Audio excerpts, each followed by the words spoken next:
The mimosas arrived first, then the judgment. We were at Rosewood Bistro, Mom's favorite brunch spot, celebrating her 58th birthday. White tablecloths, fresh flowers, that particular kind of weekend morning where wealthy families gather to prove they're having quality time. My sister Victoria sat across from me, her Cartier bracelet catching the sunlight streaming through the floor-to-ceiling windows. Next to her, my brother-in-law Derek scrolled through his phone, barely present.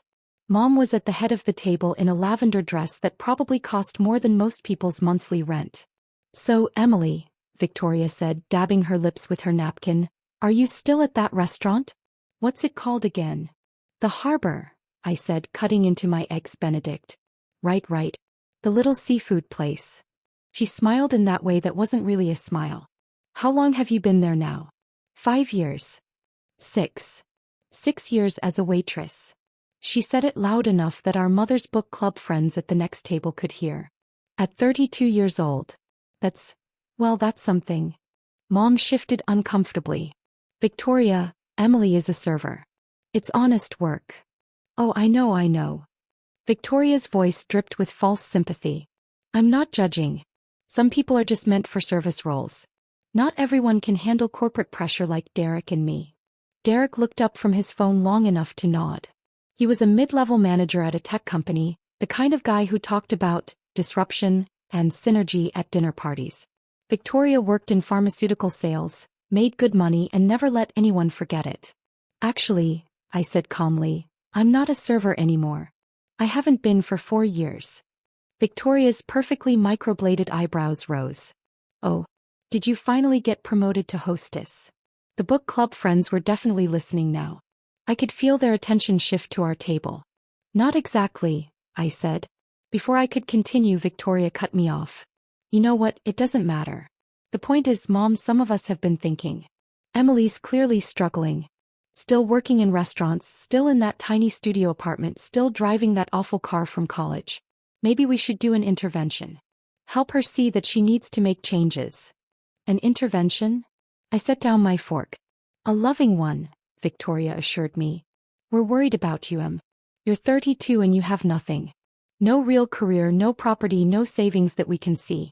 Meanwhile, Derek and I just closed on our 3rd investment property. We're building generational wealth." "What are you building?" Mom looked like she wanted to sink through the floor. "Victoria, this isn't the time." "When is the time, Mom?" "When she's 40 and still living paycheck to paycheck. Someone needs to tell her the truth." Victoria turned to me, her expression what she probably thought was compassionate. "Emily, you need to face facts. The restaurant industry isn't a career, it's a stepping stone. You were supposed to step. Instead, you've been standing still for 6 years while the rest of us moved forward." "Is that what you think?" I asked quietly. "That I've been standing still? What else would you call it? You're in the exact same place you were at 26.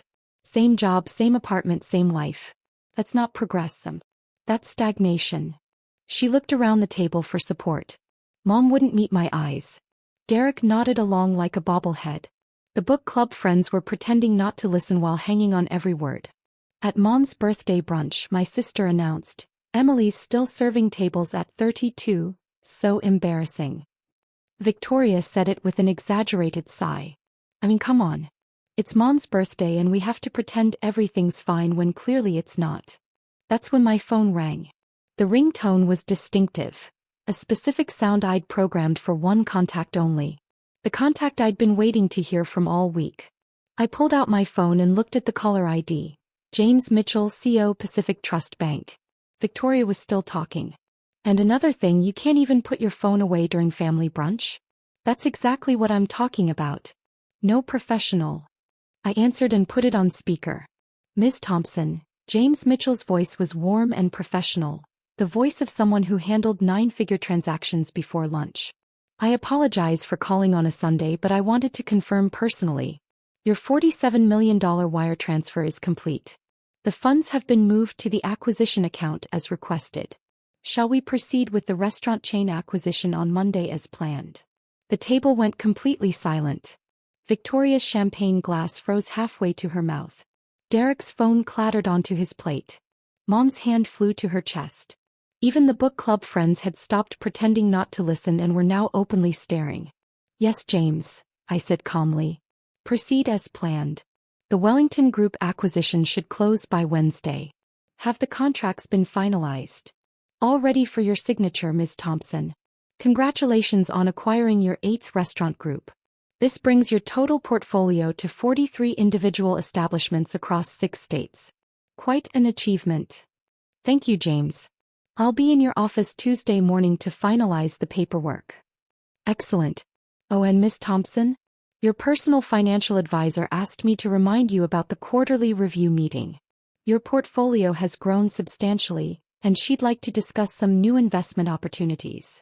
Tell her I'll call Monday. Thanks, James. My pleasure. Enjoy your weekend. I ended the call and set my phone down next to my water glass. Then I picked up my fork and took another bite of my Eggs Benedict, which had gone slightly cold but was still perfectly seasoned. The silence at the table was profound. Victoria found her voice first. What was that? That was my banker, I said. Confirming a wire transfer. A $47 million wire transfer? Her voice cracked on the number. Yes. For a restaurant chain acquisition? The Wellington Group. They own 12 high-end restaurants across California and Oregon. I've been negotiating the purchase for 6 months. We finally settled on a price last week. Mom was staring at me like I'd grown a second head. Emily, I don't understand. How do you have $47 million? Actually, I don't. The acquisition is $47 million, but I'm only putting up $25 million in cash. The rest is financed through Pacific Trust. James handles all my business banking. I took a sip of my mimosa. And to answer your question, I have significantly more than $47 million, Mom. My current net worth is approximately $180 million. Victoria made a sound that wasn't quite a laugh and wasn't quite a gasp. That's impossible. You're a waitress. I was a waitress, I corrected. 6 years ago. Then I was a restaurant manager for 2 years while I saved every penny and learned everything I could about restaurant operations, supply chain management, staffing and finances. 4 years ago I bought my first restaurant. A failing diner that was about to close. Paid $180,000 for it, mostly financed, and turned it profitable in 8 months. I pulled out my phone and opened my portfolio app, the one linked to all my business entities. I sold that diner 2 years later for $600,000. Used that money to buy 2 more struggling restaurants, fixed them both, kept one and sold one. Each time I reinvested the profits. Each time I got better at identifying potential and executing turnarounds. I turned the phone so they could see the screen. A list of restaurant names, locations and valuations scrolled past. 4 years ago I founded Thompson Restaurant Group. We specialize in acquiring underperforming restaurants, renovating them, implementing better systems and turning them profitable. Sometimes we keep them, sometimes we sell them. Currently we own 31 restaurants directly and have partnership stakes in 12 more. Victoria was scrolling through the list on my phone, her face going progressively paler. The Meridian. You own the Meridian? That's the most expensive restaurant in the city. I bought it 18 months ago. The previous owner had let it decline, but the location was prime and the kitchen infrastructure was excellent. We gutted the interior, hired a new executive chef from New York and repositioned the brand. It does about $8 million in revenue annually now. $8 million. Derek had finally engaged with the conversation. In one restaurant? Revenue, not profit, I clarified. Profit margin is around 12% after all expenses, so roughly $960,000 per year from that location alone. But yes, it's one of our top performers. Mom was shaking her head slowly. Emily, why didn't you tell us? Tell you what? That I was building something? Hi, Mom. 4 years ago when I bought my first restaurant, I invited you all to the reopening. You said you were busy. Victoria told me she didn't go to greasy spoon diners. Derek said he only ate at places with Michelin stars. I took another bite of eggs. So I stopped trying to share it with you. I just kept building. Every time you asked about work and I said, fine, I was actually closing deals, negotiating purchases, expanding into new markets. I wasn't hiding it. You just never asked the right questions. But your apartment, Victoria stammered. Your car. You live like you're broke. I live below my means because that's how you build wealth, Victoria. My studio apartment costs $1,200 a month. I could afford a penthouse, but why waste money on space I don't need? My car is a 2015 Honda Civic with 90,000 miles. It runs perfectly. Why would I buy a luxury car that depreciates the moment I drive it off the lot? I lean back in my chair. Every dollar I don't spend on impressing people is a dollar I invest in assets that generate income. While you were buying your third investment property, which I'm guessing is barely cash flow positive after mortgage, taxes, and maintenance, I was buying entire restaurant businesses that generate 6 and 7 figures in annual profit. Derek had recovered enough to try defending himself. Investment properties build long-term wealth. Real estate is. I own the buildings for 8 of my restaurants, I interrupted. Commercial real estate, not residential. My property portfolio alone is worth about $45 million. So yes, Derek, I understand real estate. I just understand it at a much larger scale than you do. The book club friends weren't even pretending anymore. One of them, Mrs. Patterson, leaned over from her table. Patricia, is your daughter the Thompson from Thompson Restaurant Group? Mom nodded mutely. Oh my goodness. We tried to get a reservation at the Meridian for my husband's birthday, but they're booked 6 months out. It's impossible to get in. I pulled out my phone. What date, Mrs. Patterson? I'm sorry. What date do you want a reservation? I'll have my manager set it up. You can do that? Her eyes were wide. It's my restaurant. I can do whatever I want. I typed a quick message. What's your party size? 6 people. August 12th if possible. Done. You'll get a confirmation email within the hour. Prime seating, and I'll have the chef prepare something special. No charge for the wine pairing. Mrs. Patterson looked like she might cry. That's so generous. It's good business, I said simply. Happy customers tell their friends. Marketing through word of mouth is the most effective kind. I turned back to my family. Victoria was still staring at my phone like it might bite her. Mom looked completely lost. Derek was doing mental calculations I could practically see happening behind his eyes. The Wellington Group acquisition, I continued, will bring my total restaurant count to 43. Annual revenue across all properties is approximately $180 million. Profit margins vary by location, but average about 11%. After expenses, operating costs, and reinvestment, Thompson Restaurant Group generates roughly $24 million in annual profit. $24 million, Victoria whispered. Per year. Per year. My salary as CEO is $2 million. The rest gets reinvested or distributed to investors.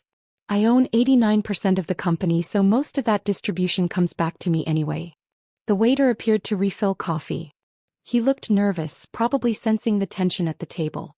I smiled at him reassuringly. How's the brunch service going today, Marcus? He blinked. You know my name? I know everyone's name here. I bought Rosewood Bistro 3 months ago. You've been here 6 years, right? Since you were in college. His jaw dropped. You're the new owner? We heard Thompson Restaurant Group bought us, but nobody's seen the owner yet. That's me. Emily Thompson. I shook his hand. You're doing great work. I've been watching the service flow, and your section is running smoothly. Have you ever thought about management training? I'd love to, but... Talk to the general manager Monday.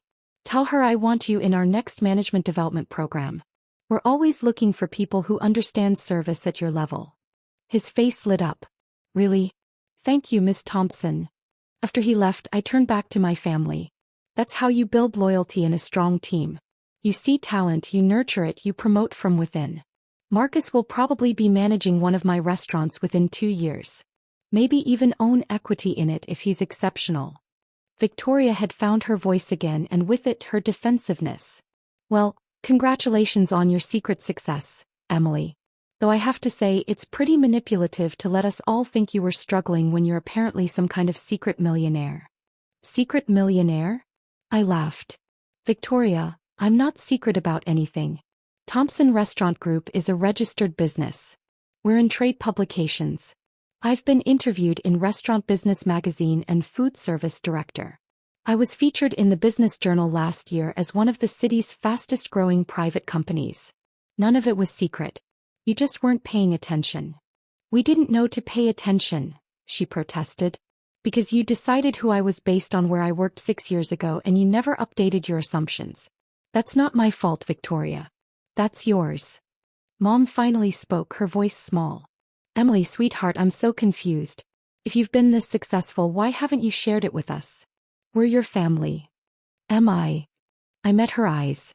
Because for 4 years, you've treated me like the family disappointment.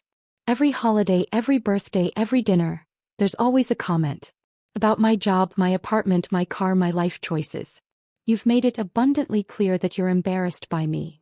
We were worried about you, Mom protested. No, you were disappointed in me. There's a difference. Worry would have looked like asking questions, offering support, trying to understand my choices. Disappointment looks like sighing when I show up, changing the subject when your friends ask what I do, and hosting interventions at birthday brunches. I pushed my plate away. I love you, Mom. All of you. But I needed to build something without your judgment hanging over me. Every time I tried to share my progress, you dismissed it. So I stopped sharing. I just kept building. This isn't fair, Victoria said, but her voice was weak now. You let us judge you. You could have defended yourself. I shouldn't have had to, I said quietly. Family should be the people who believe in you, especially when the rest of the world doesn't.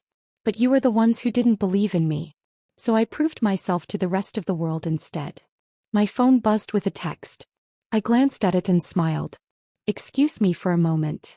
I stood and walked to the entrance where a man in his 60s waited, silver-haired and distinguished. Robert Chin, owner of Pacific Northwest's largest food distribution company and someone I'd been courting as a potential investor for months. Mr. Chin, thank you for coming. Miss Thompson, when you texted that you were at Rosewood and suggested a meeting, I was intrigued. Though I must say, a birthday brunch is an unusual venue for business discussions. Sometimes the best meetings are the unexpected ones. Walk with me.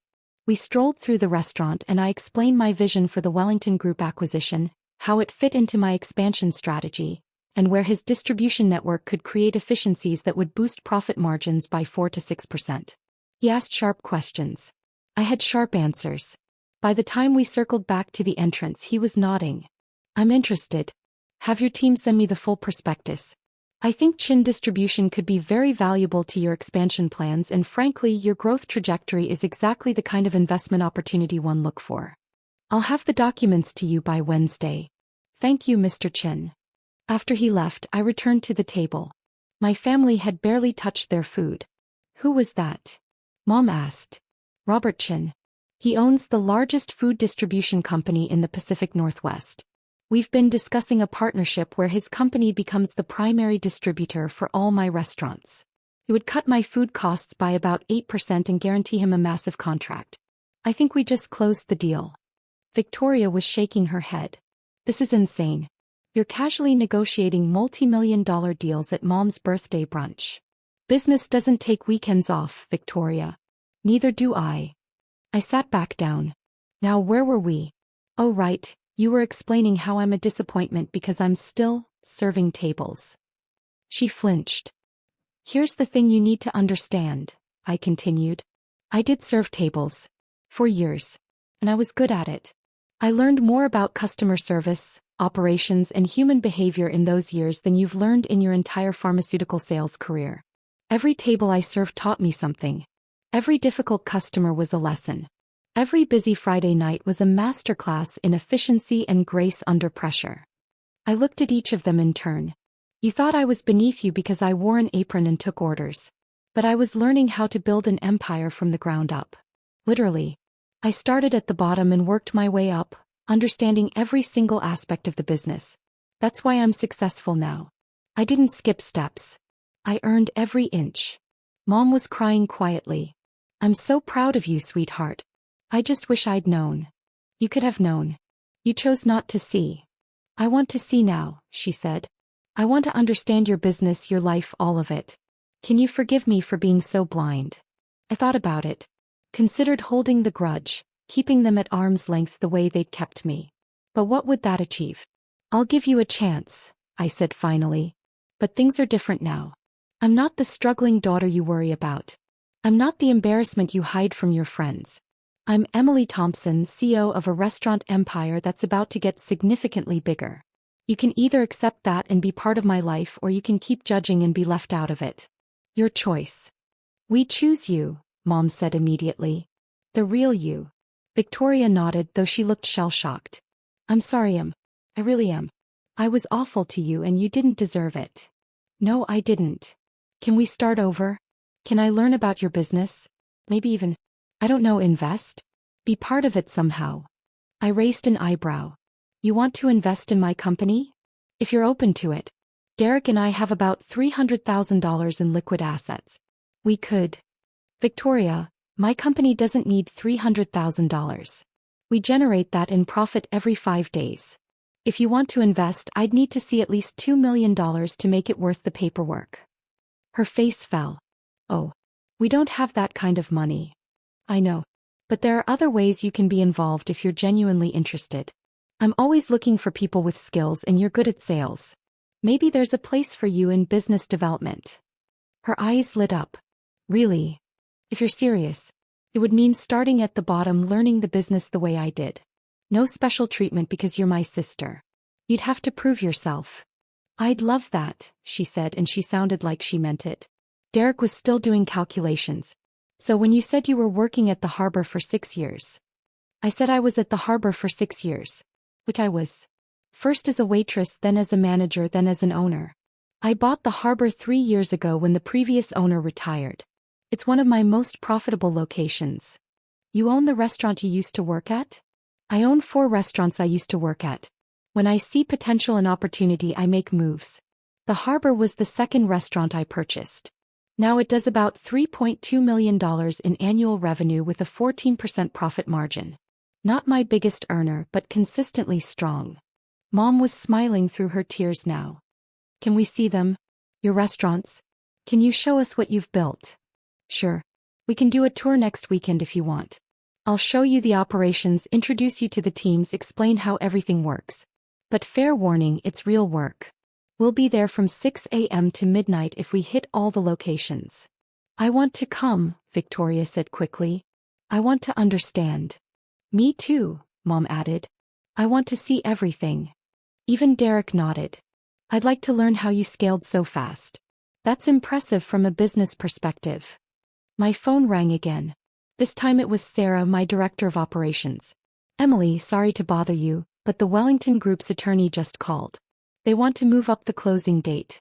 Can we meet tomorrow instead of Wednesday? What time? 10 a.m. at their office downtown. I'll be there. Send me the updated documents tonight so I can review them. Will do. By the way, congratulations. 43 restaurants. You're building something incredible. We're building something incredible, Sarah. This is a team effort. After I hung up, Mom reached across the table and took my hand. I'm sorry I didn't see you, Emily. Really, see, you're extraordinary and I should have known that. You should have, I agreed. But you know it now. That's a start. The waiter, Marcus, returned with the check, then froze when he realized he'd brought it to his new owner's table. Oh my God, I'm so sorry, Miss Thompson. I didn't think. It's fine, Marcus. I took the check and signed it, adding a 40% tip. Good service deserves good compensation. Remember that when you're managing your own restaurant someday. He left with a huge smile. Victoria watched him go, then looked at me. You really think he'll manage one of your restaurants? If he wants it and works for it, yes. I believe in promoting people who understand service. Some of my best managers started as servers or line cooks. They understand the business from the ground up, just like I did. I stood up. I need to go. I have documents to review for tomorrow's closing, and I want to visit 3 of my restaurants tonight to check on weekend operations. On a Sunday night? Mom asked. Don't you ever rest? I love what I do, Mom. Doesn't feel like work. Feels like building something meaningful. Creating jobs, serving communities, turning struggling businesses into thriving ones. Why would I rest when I could be doing that? As we left the restaurant, Mrs. Patterson stopped me near the door. Miss Thompson, I just got the confirmation email for the Meridian. Thank you so much. And I wanted to say, I've watched you handle that situation with your family with such grace. Your parents should be incredibly proud. Thank you, Mrs. Patterson. I hope you enjoy your dinner. Outside, Victoria caught up with me. And wait. I need to say this. I'm sorry. Not just for today but for years of being awful to you. You deserved support and I gave you judgment. That was wrong. Yes, it was. Can we really start over? Can I really learn from you? I looked at my sister, polished, defensive, but genuinely contrite for maybe the first time in years. Yes. But Victoria, if you come work with me, you need to understand something. I built this empire by respecting every job, every role, every person. The dishwasher is as important as the executive chef. The hostess matters as much as the general manager. If you can't see that, if you can't treat everyone with respect regardless of their job title, then you don't belong in my company. I understand, she said quietly. I'm starting to see that now. Good. Call me Monday. We'll talk about opportunities. I got in my Honda Civic, the one they'd mocked for being old and cheap, and drove away from Rosewood Bistro. My restaurant. One of 43 that I owned. Soon to be 43 if tomorrow's closing went smoothly. As I drove, I called Sarah back. How are we looking for the Wellington acquisition? Strong. Their books are clean, the real estate is solid, and the management teams are eager to stay on under our ownership. This is going to be a good one, Emily. That's what I like to hear. Let's talk strategy for integrating them into our operations. I'm thinking we keep their branding for now but implement our systems and training protocols. What do you think? We talked for 30 minutes about supply chain optimization, staffing efficiency, and marketing integration. By the time I hung up, I was pulling into the parking lot of the harbor, my second ever acquisition and still one of my favorite restaurants. Inside, the Sunday dinner rush was in full swing. I grabbed an apron from the back and jumped in to help bus tables, just like I used to do 6 years ago. One of the servers, a college student named Maya, looked shocked. Miss Thompson? What are you doing? Helping. We're slammed and I've got 2 hands. Let's move.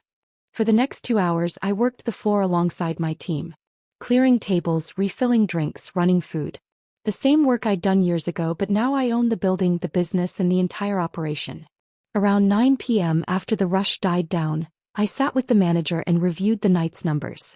Strong sales, good flow, happy customers. Everything working exactly as it should. You don't have to do this, you know, the manager said. You're the owner. You could just get reports. I know. But I like staying connected to the work. The moment I forget what it's like to serve tables or wash dishes is the moment I stop making good decisions about the people who do those jobs. I drove home to my modest studio apartment, the one Victoria thought was proof of my failure. Inside, I made tea and opened my laptop to review the Wellington Group documents. 43 restaurants. $180 million in annual revenue. A net worth that had hit 9 figures. And a family that finally saw me for who I really was. Not bad for someone who was still serving tables. My phone buzzed with a text from Mom. Thank you for today. I know I don't deserve it, but I'm grateful for another chance. I love you and I'm so proud of who you are. I smiled and typed back, love you too, Mom. See you next weekend for the tour. Then I went back to work, reviewing contracts and planning the next phase of my empire's expansion. Because that's what empire builders do. We work while others doubt. We build while others judge. And eventually we succeed so loudly that even the doubters have to listen.